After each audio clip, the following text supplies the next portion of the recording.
Welcome to Visualize, the podcast where collaboration fuels change. I'm your host, Chris Baker, and each week we'll explore incredible connections between nonprofits, businesses, and the community.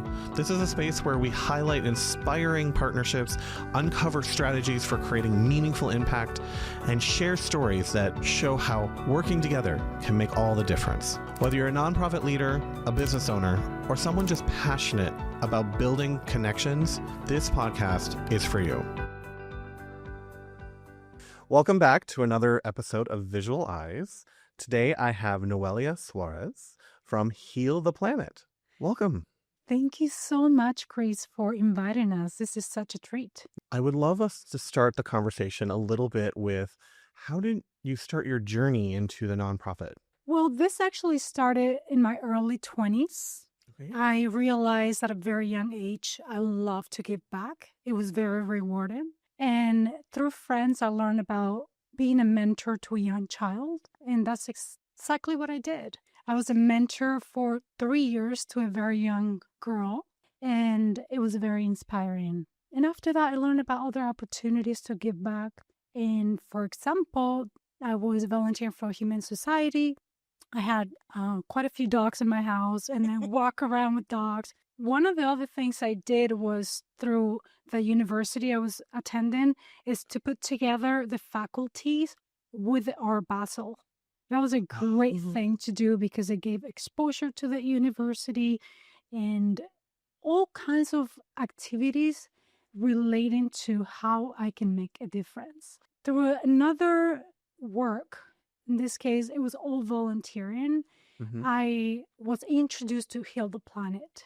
And when I learned about their mission, it resonated with me because I was already living a lifestyle where sustainability was part of that. I was carrying my own shopping bags. I was not using plastic. Yeah. And I was eating healthy. I was exercising. So all that was very natural. And I'm like, wow, this is actually working on the place I want to be. Like, I want a world that looks like Heal the Planet, where everybody is conscious of their choices. And I was introduced to the founder, and it was a great match. Can you tell a little bit more of the story about when you got introduced to the founder and how that perspired? Yes. So I was in another nonprofit called the Gratitude Project. We're doing work to help children in South Africa. We fundraised in one event a lot of money to build 2 shelters in South Africa. And we had about 900 patients monthly that we were taking care of. Wow. Yes, it was a wonderful experience. I did it for a few years. And the founder of the Gratitude Project knew Ken. And she said, you have to meet Ken. And we went for a beach walk. Okay. And that's how we were introduced. And yeah, that's the rest is history. One of the things that you mentioned that's very important is keeping sustainability, keeping the healing, helping the planet. And one of the biggest things that comes to my mind specifically is we're going to have to keep this place safe for the youth, like the future generations. Like, if we don't start doing things now, what is this place going to look like 50 years from now, 100 years from now? It is very scary. And actually, when I visit the schools, one of the things I said to the children is, what I'm doing now, I'm not doing it for me. I'm doing it for you. Because I think if we don't give the children the education, their future is not going to be pretty. We understand that biodiversity is crucial for the environment. It is. And at the pace that we're going, there's marine life that's going to be extinguished. All kinds of things. We all understand the importance of pollinators. But how many people really plant the nectar plants that pollinators need? Right. Right? So I can speak all day long about how every action that we make, everything has a ripple effect. Yeah, sometimes we look at something just because the beauty of it, but does it actually help the planet? Or are we hurting the planet by planting too many of something that we find just so gorgeous And it's taking that education piece into our mind and going, okay, this is really going to hurt my children, my grandchildren. Absolutely. And even the founder does not have any children, but he's very concerned about what the future looks like. And I don't have any children, but I do want to leave this planet better than I found it. And it's my job as a citizen to educate and inspire, because at the end of the day, we don't want to be lecturing people. No, we don't. We want to inspire them.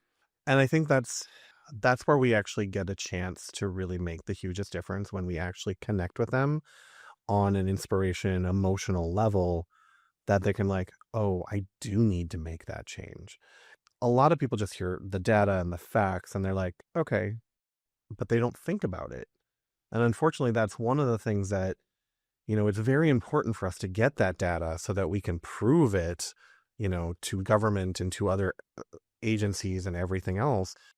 But when we're trying to connect to the daily person to make a change, we need to connect to them on that story, inspiration, emotional level, whatever it has to be, for them to go, it clicked.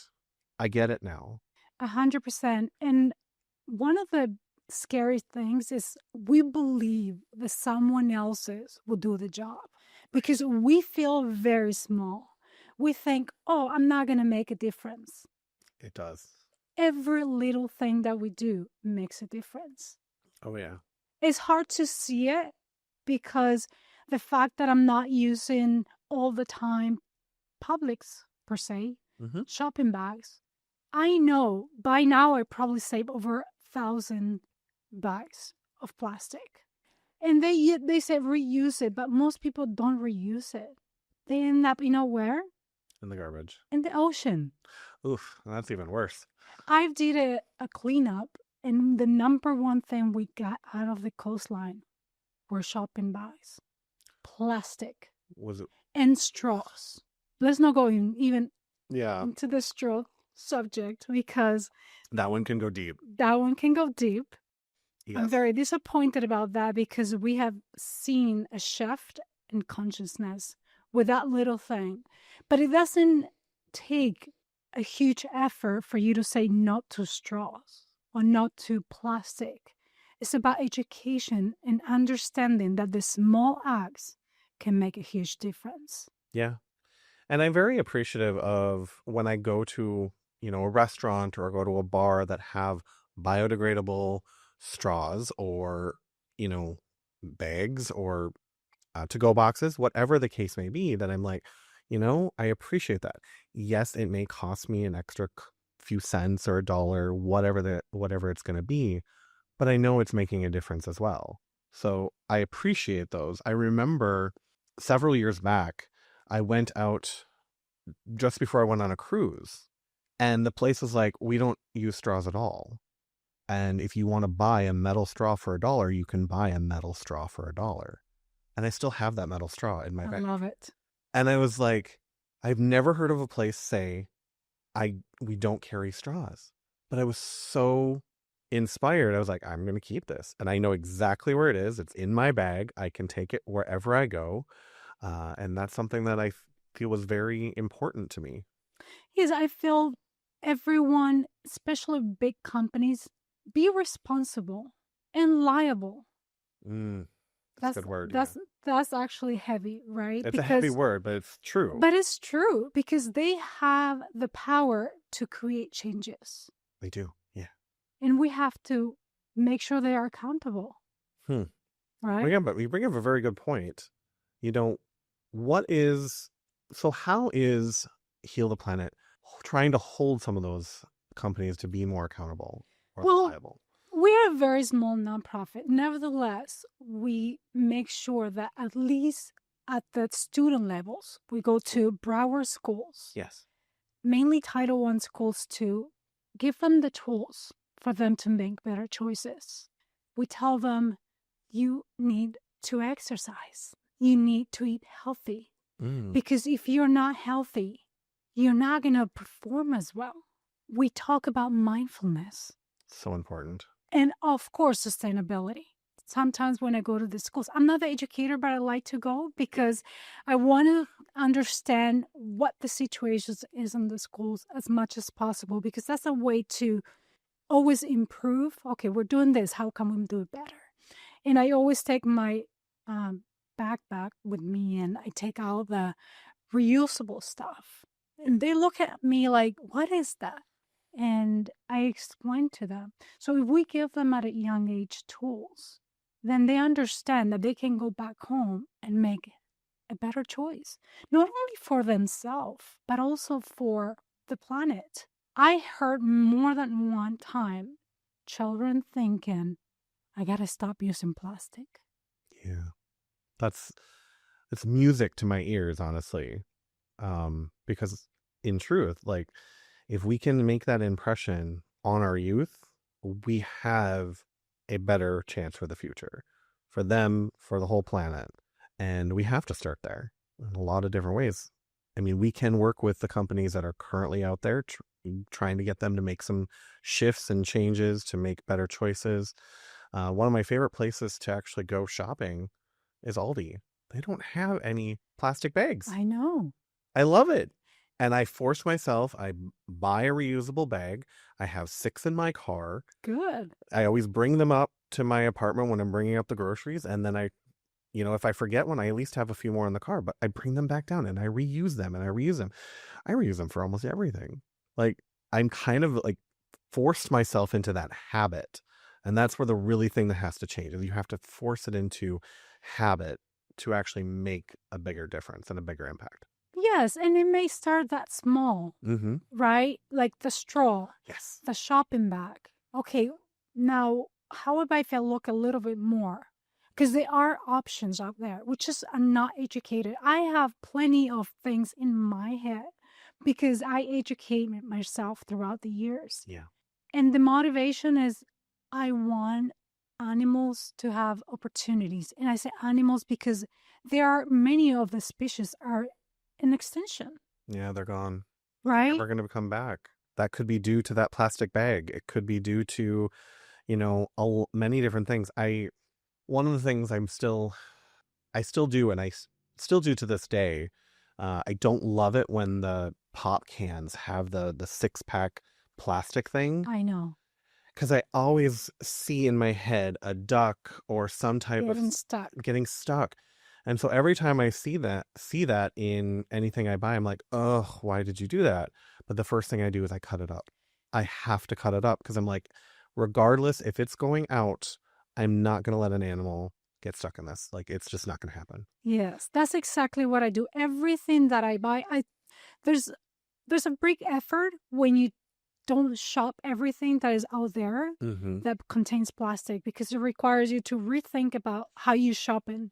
Yes. And if at some point I have to shop something that has a plastic and then with a circle, I always cut it because I know that they get caught up in that. And it's so sad because you see them in pictures that they're growing and they're struggling. Yeah, because if nobody's there to take it off and they were a chick and they were just a baby, and then they grow up, yeah, it's now strangling them. And it's just, I can't even imagine.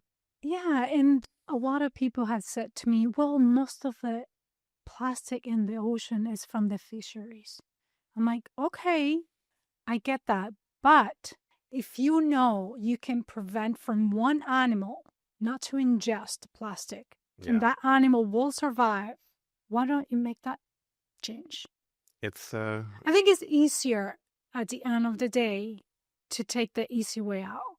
But the truth is, when you look back, you want to see if your choices were the best for the environment and future generations. Thank you for joining me on this episode of Visualize. We hope that the inspiration and practical insights can help you foster stronger connections and meaningful change. Don't forget to subscribe, share the episode, and leave us a review. To learn more about Visuals by Momo and how we support collaboration and storytelling, visit visualsbymomo.com. A huge thank you to everyone out there listening. Until next time, remember, collaboration fuels change, and your connections can inspire the world.